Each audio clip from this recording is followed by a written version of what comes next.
ጤና ይስጥልን የከበረ ሰላምታችን በመላው ዓለም ሆናችሁ ዩቲዩብ ቻናላችንን ለምትከታተሉ ውድ አድማጮቻችን ድረስ ብለናል። ከናንተ ኮን ዩቲዩብ ቻናል ለዚህ ሰዓት መርጠን ያሰናዳላችሁን ስፖርታዊ ጥንቅሮች በቀደም ተከተል ያጋራናችሁ ቆይታ የምናደርግ ይሆናል። እንደ ሁልጊዜው እስከ ፕሮግራማችን ፍጻሜ ቆዩ።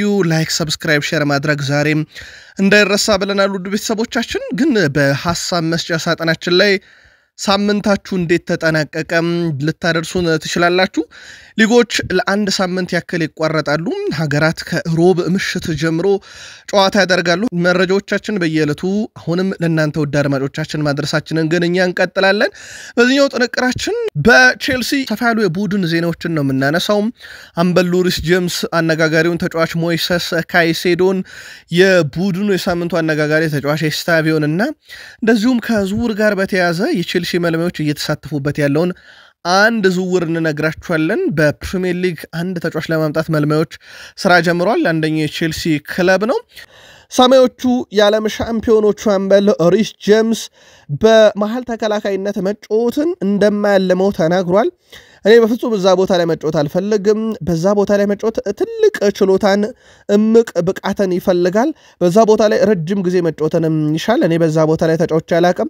በቦታው ላይ ግን በጣም ምርጦች በቼልሲ ቤት አሉ ብሏል።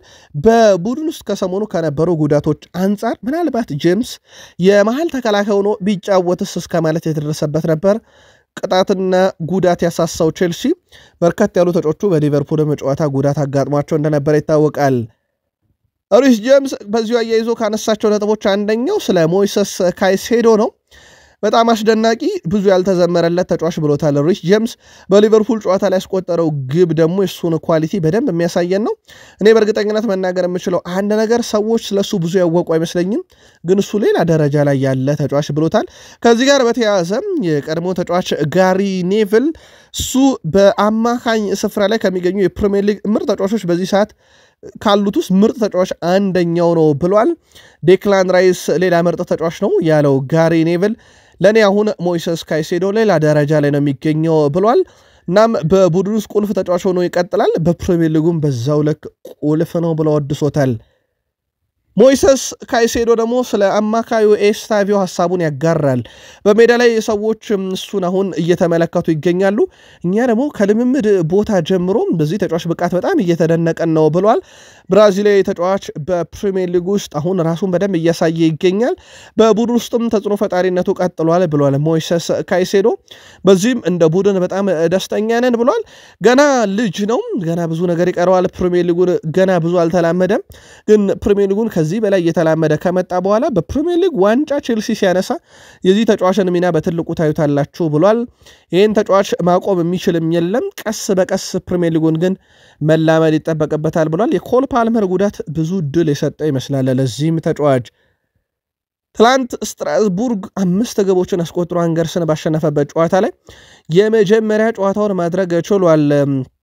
የቼልሲ ንብረት ሆኖ ግን በውሰት ለስትራስቡርግ የሚጫወተው ኤንሴሶ በነገራችን ላይ 2026 ላይ ቼልሲን በይፋ እንደሚቀላቀል ይታወቃል። ከቼልሲ ጋር በተያያዘ በዚህ ሳምንት አንድ ስቴዲየም መልማዮቻቸው ታደመው ነበረ። ይህም የበርነማውዝ ጨዋታ ነው። በነገራችን ላይ ቼልሲዎችም ይህንን ተጫዋች ማለትም አንቶኒ ሲሜኒዮን ወደ ቡድኑ ለማምጣት ፍላጎት ካላቸው ክለቦች ውስጥ ይጠቀሳልና በዚህ ሳምንት የበርነማውዝን ጨዋታ ታደመዋል። ኢንተርናሽናል ብሬክ መጥቷል። ቼልሲን ከኢንተርናሽናል ብሬክ በኋላ በኖቲንግሃም ፎረስት ጋር የፕሪሚየር ሊግ ጨዋታ፣ አያክስ ጋር የአውሮፓ ሻምፒዮንስ ሊግ፣ ሰንደርላንድ፣ ወልቭስ፣ ቶትናም የፕሪሚየር ሊግ ካራባግ እያለ የሚቀጥሉ ጨዋታዎች ይኖሩታል ማለት ነው። ከሞላ ጎደል መለስ ያሉ ጨዋታዎች የሚጠብቁትም ክለብ ነው ከኢንተርናሽናል ብሬክ በኋላ። ቼልሲ ግን ቢያንስ የቼልሲ ደጋፊዎች ለሚቀጥሉት 12 ቀናት ክለባችሁ ጨዋታ አያረግም፣ ግን የክለባችሁ ተጫዋቾች በአውሮፓ ዙሪያና በመላው ዓለም ሀገር እየወከሉ ይጫወታሉ። እኛም ተከታትለን መረጃዎችን እናመጣለን። ሳምንታችሁ እንዴት አለፈ ብለን ጀምረን የሳምንቱ ዳሰሳችን ይህን ይመስል ነበር። ከጥቂት ደቂቆች በኋላ ተጨማሪ መረጃዎችን ይዘን እንምጣበት።